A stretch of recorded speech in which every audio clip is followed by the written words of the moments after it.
You're listening to Exploring Anime with Friends, a JMO for Real podcast on YouTube, Spotify, Apple, and all major podcasting networks.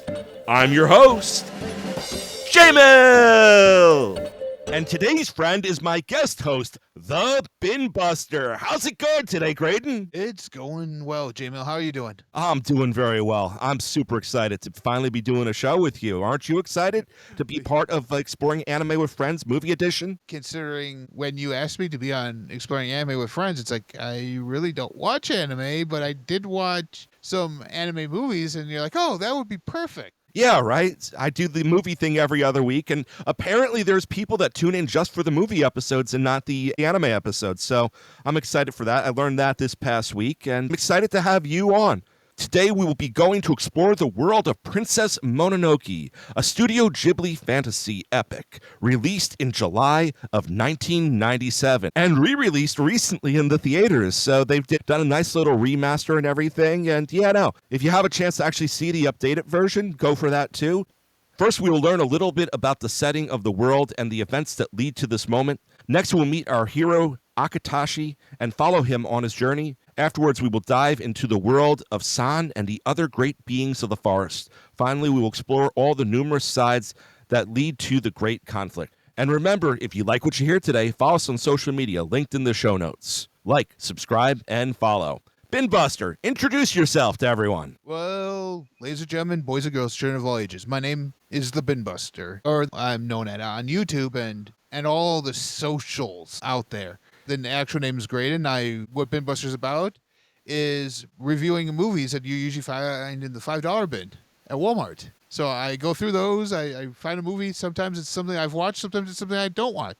Haven't seen before. Sometimes it's good. Sometimes it's utter crap. So if you're into that, I do that along with watch-alongs and live streams. So check out the channel. That's Bin Buster on YouTube. Yeah, totally check it out. It's very fun. It's very interesting. And Graydon's got a great personality, too, as you'll learn through the course of this show.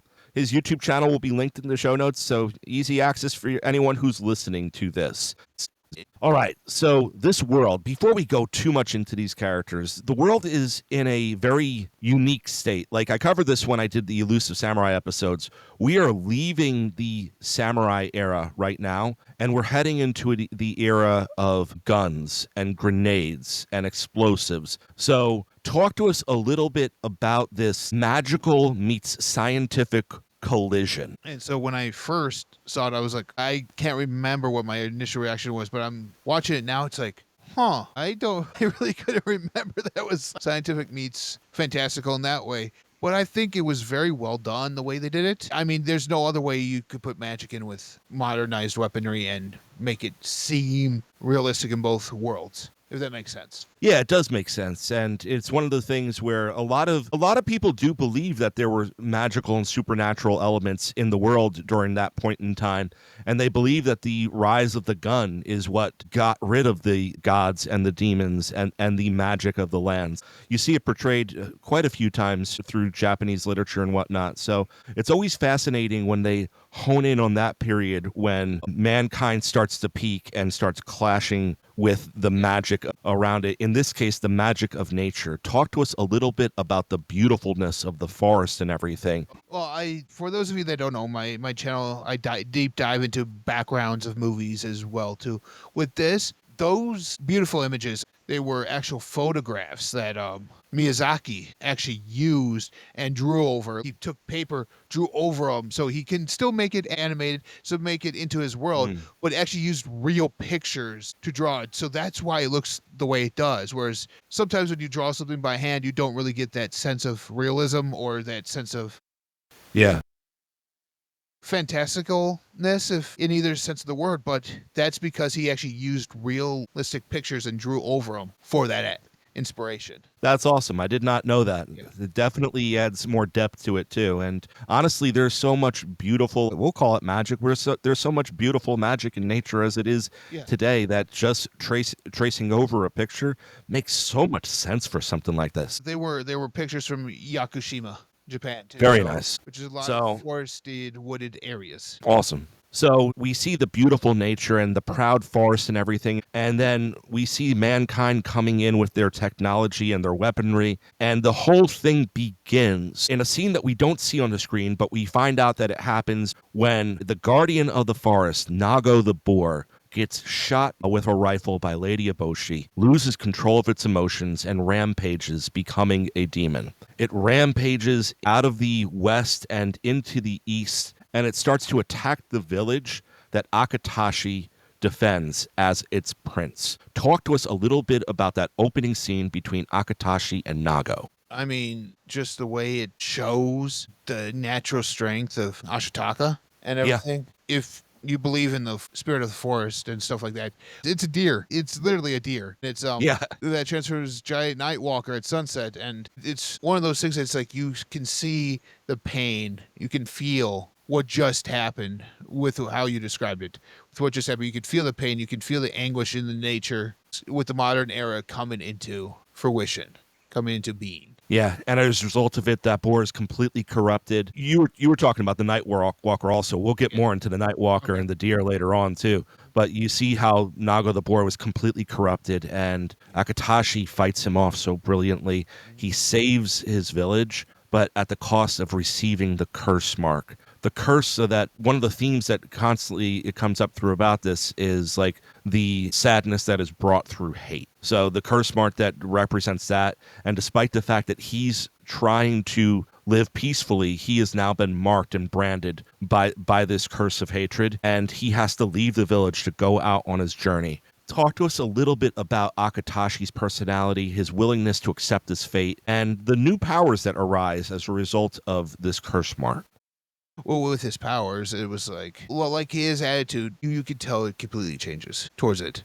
The way he just takes on that curse, it to me speaks highly of, yeah, I realized what I did. Yeah, here it is. I'm forced to do this, but it still doesn't seem like it doesn't weigh him down, if that makes sense. He has a real sense of duty. Yes, he does. Yeah, that's what I was trying to say. He has a real sense of duty with it, whereas most people are like, oh, woe is me. Like, he's like, okay, I got this. I'm not gonna let it define who I am. Let it be a part of me. Yeah. He doesn't allow it to consume him. He doesn't allow it to take over. Like, there's moments where he has to hold it back, but he remains in control, and he uses it as an ally at some points in times, and yet suppresses it and realizes, I need to get rid of this. And in order to get rid of this, I need to find out what went on in the West. So along the way, he encounters many different things on his journey. His first notable encounter is when he meets Jikobu, this guy who works for the Emperor. So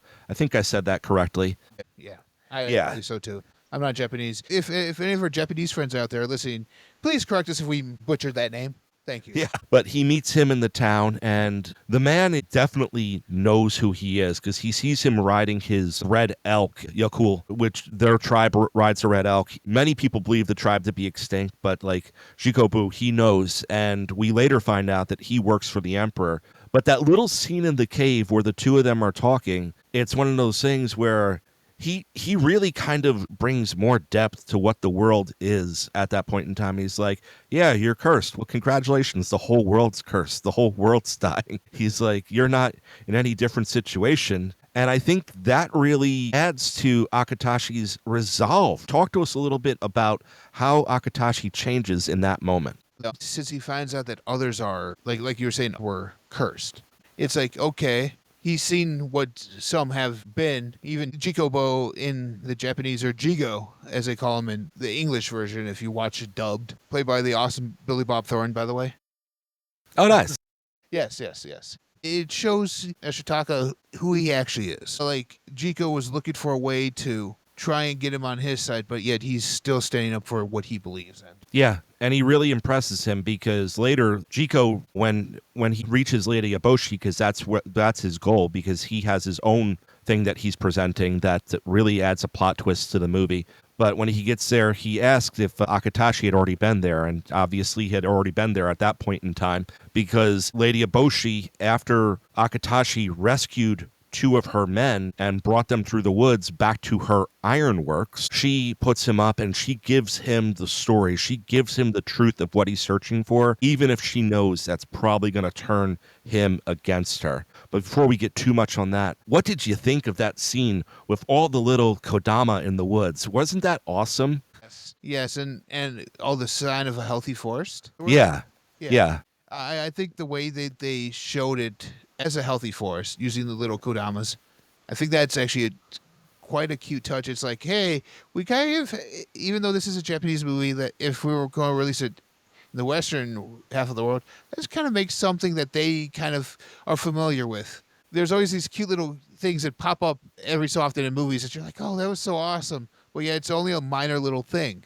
And they're like, to take a lot of Disney and even Despicable Me, like, who would have thought the Minions would have been so popular? You take these little characters, side characters, and they end up becoming more in the story throughout time. They became really important, despite the fact that all they did was turn their head to the side and rattle it back. Yeah, they're a bobblehead. Yeah, I mean, Yeah. But so on the way to returning the two injured men back to Lady Eboshi, who fell off a cliff in a previous scene, a fight that we'll be talking about soon enough, goes through the forest, returns them to the ironworks, and Lady Eboshi gives Akatashi the answers that he's looking for.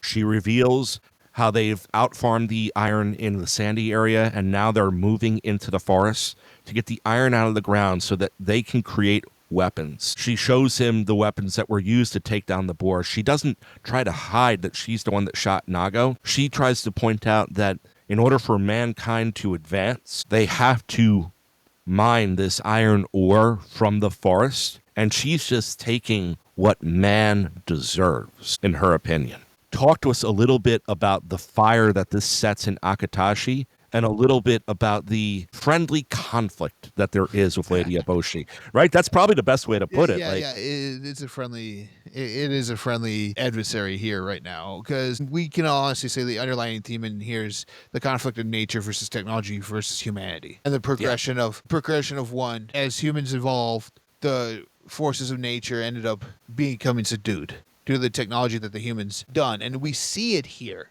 Pretty much in the scene, it's like, I don't care what's in the forest. Here, I just wanted to mine this ore that's like helps us survive, helps us to advance who we are. Where it's like, oh, wants to get a superior look into their own lives and doesn't care about the environment or the other being's life as well. And so be like, yeah, it's my way or the highway. Get out of here. Yeah, and that breeds hatred in the natural forces. And what they're doing, fighting back, taking away, husbands and fathers that are just on patrol, is creating hatred amongst the people in the ironworks. And meanwhile, the people in the ironworks are at war with the samurai, but we'll go into all of that soon enough.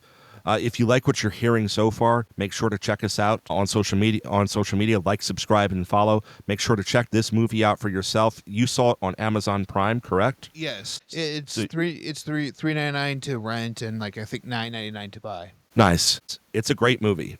Yeah, so everything, once again, will be linked in the show notes. So all these clashes are coming together, and it's one of those things where you're seeing the hate just form and build. But I don't think that there's any side that actually hates one of the other sides more than the Forest Alliance. Or it's really hard to call them alliance because the Forest is like four sides of its own. That's one of the things. The lines of good and evil are not really drawn here. There's like 7, 8 different sides all colliding with different agendas. And multiple of them are found in the forest, starting with the wolf goddess and her children, one of which, a human that was adopted to be a wolf, and her name is San, also referred to as Princess Mononoke. Talk to us a little about San. At first, I was like, okay. I was a little confused by the character to begin with.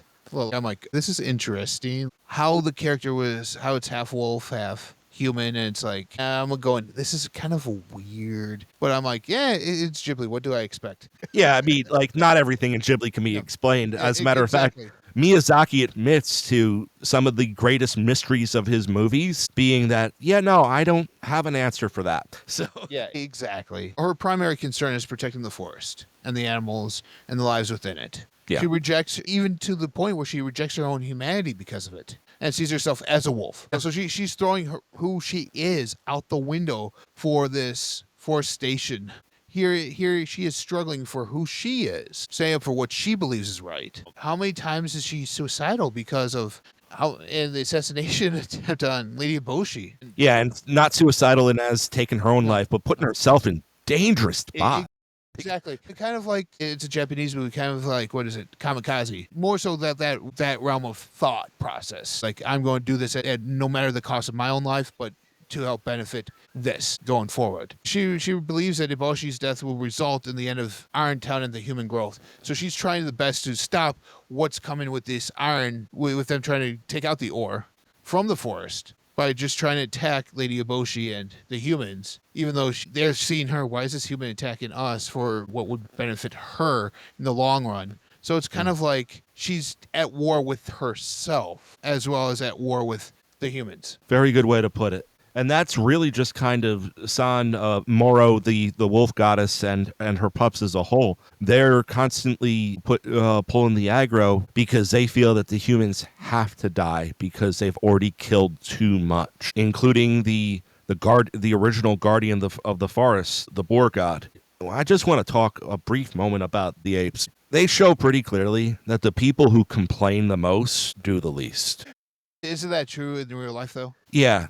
They're literally in there to teach that lesson. The people who complain the most do the least. And when I saw that, I was kind of like, wow, this is just kind of like another dagger or another arrow being shot forward. It's kind of like, yeah, because here everyone else is fighting for what they believe in, whether what they're bleeding for is misguided or whether it's because of hate or whatnot. It doesn't matter. They're at least taking action, and the apes literally just want to throw sticks at people because they're upset. I don't know. Anything to say off of that, or did I just say enough? I mean, honestly, and you've said enough. I mean, these are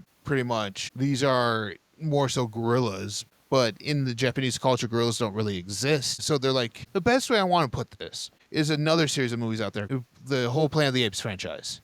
And here you are, the betterment of ape kind is based upon, hey, the apes start talking because of drugs and stuff like this. So they end up doing all that fun stuff. They end up getting smarter. They end up trying to destroy the human world rather than trying to live with it. And there's some apes like we see in here that are just, I don't want anything to do with this. And they're just like, literally, they do the see no evil, speak no evil, hear no evil thing, and then just throw sticks and stones throughout the entire time. So it kind of similar nod there to the way the two kind of interact with each other. Yeah, no, 100%. So they make another side of what is going on at the forest. And finally, like, I guess the most important character of the movie, like, it's not really Akatashi, it's not Lady Eboshi, it's not San. The most important character of the movie is the forest spirit itself. Just talk to us about the imagery of what the forest spirit represents, being both life and death, both a healer and a destroyer. I mean, okay, first of all, it looks like a deer with plant-like antlers and a human-like face. I don't know if that's the most disturbing thing ever. Or the coolest looking thing ever. I mean, you could take it either way. It could transform into a gigantic humanoid during the night called a Nightwalker. Is protector of the forest, like you said, god of life and death. I think it's perfect that it's the beginning and the end of the forest, if you think about it. The same circle that we all go through, even humanity goes through. And I think it's very poignant that here you have it as an animal, as a human, and has nature itself. All three in one as the being right there. Yeah, it's very interesting. Yeah. There's a lot of Western woven through the Eastern belief that is throughout the movie. They're like the forest spirit is feared by these demons because those demons don't fear anyone but the forest spirit. So it shows you how powerful it is. When it transforms into Nightwalker, collects the souls of the organisms to cultivate the forest. And if it loses its head, it becomes a deathly threat. So because I love the aspect of the character with the forest spirit being the Nightwalker. It's just to cultivate the forest. It's just to make sure the forest thrives and rejuvenates itself and regrows itself. Yes. And with everything that's going on, it's like you're almost seeing the futile attempts of it happening. Yeah. And it's funny that you bring up the head, because the head is what really starts the war as a whole. We find out that Jikobu, he has a pardon from the Emperor for killing the spirit of the forest, for killing the Nightwalker. So he has that permission, and he's trying to team up with Lady Eboshi. Meanwhile, he's manipulating Lady Eboshi because it's not actually said in the movie, but it almost feels like he's tipping off the samurai to, to when Lady Eboshi is out and everything so that they can bring the conflict against the Ironworks. Talk to us about the conflict that's going on between the three human groups. Oh, wow. You pretty much just mentioned Jigo trying to play on all sides to it. He's looking out for numero uno himself. He's like, oh, I'm going to play all the sides, so no matter who wins, I win. Yeah. He does it masterfully, too. Like, he looks like he's a total putz and someone you don't have to be afraid of whatsoever. But at the same time, he's good at what he does. Exactly. He appears to be who he's not. He's a master of deception. Like, Lady Eboshi sees through it, but there's nothing she can do about it because his goals align with hers. She knows that he's a little scumbag who's going to run away if there's ever any trouble, but she doesn't know to the extent to what he is willing to damage the Ironworks to get what he wants. So, and the way he manipulates that conflict, we do all-out war, and we're not going to tell you who comes out on top and who loses and who doesn't. Him and Lady Eboshi, they go off to actually hunt down the spirit of the forest. Meanwhile, the samurai are invading the Ironworks. Meanwhile, Akato, the king of the boars from another region, brings his boar troop in. We're making a stand against Lady Eboshi. So they're invading the Ironworks from the other side, and the Emperor's men are there to help hold off that invasion. And in the middle of it, the wolves have decided that they're going to partner with the boar just to see if they can keep them a little more level-headed from running into a suicide trap. But they're also trying to defend the deer, and San is trying to save Okato's life. And in the middle of all of this speaks volumes about the hero's journey here. Ashitaka is just trying to end the war by himself. Yes. Talk to us a little about the growth of Akitasha. I mean, it's one of those things that's like, first of all, war is beautifully drawn and done beautifully in the movie. Like, the artwork for it is awesome. And his growth as a character, I mean, you can see it throughout the movie. He's trying to learn about all the sides of this war. And trying to figure out a way how he can end it himself. And the growth and the maturity of the character when it comes to the end, without truly spoiling anything, is just beautifully done, and finding out who he is throughout the course of everything. Whereas some of these movies, it's hard to determine when that change happens. But in this movie, you gradually see it throughout the entire movie until his growth at the end, when you actually see it, how it all plays out. Yeah, you see him grow all the way through, and you see him try to enact a plan to stop a war between the samurai, the Ironworks, the Emperor's men, the boars, the wolves, and ultimately the spirit of the forest. And I'm not going to go too much further than that because war, as I said, war is hell. Like, it's that we're not going to paint that. Like, there are casualties on all sides. There's loss on all sides. We're not going to tell you how this ends or anything. That's up for you to watch this. And I'm just letting you know right now, this is an incredible fantasy epic. Like, it didn't feel rushed putting it in a 2-hour setting, but it also felt like if they decided to make it like 3 movies into a trilogy, they could have also done that too. So it left me both satisfied yet okay if there was more, which is very few movies actually do that when you really think of it, right?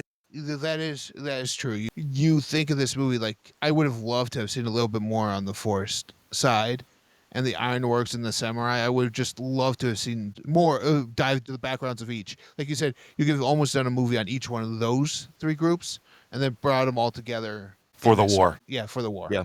Like, you could have had the first movie end where the war starts, the next movie starts, and it goes right to where the war starts, and then the third movie goes to right where the war starts, and then the fourth movie is the war, and then the eventual ending of the movie too. So kind of similar to how it was done with the Hobbit and Lord of the Rings series. To me, it didn't feel rushed. It felt well paced. It felt like a great animated film that tells you so much in so little time. And that's the thing about movies today. It's like they try to cram so much into a 3-hour window that sometimes you lose the storyline, or they're like, we want to keep it under 2 hours, and we're going to cram all this stuff in there. You lose something in it. And even now, movies are going on to 3-hour marks. It's like sometimes you get out of the theater and you're just like, or done watching, you're like, oh, I'm done with the day. This just seemed longer than what it was. Whereas, like you said, this does not feel that way at all. The action picks up, the animation keeps you entertained, keeps your eye drawn to the screen, just like any good animated film should. Yeah.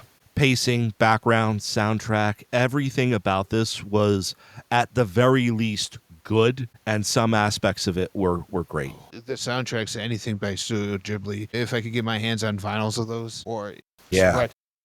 that would be so awesome to actually listen to, just put on and listen to. Yeah. So once again, we learned a little bit about the setting of this world. Then we met our hero Akatashi and followed his journey.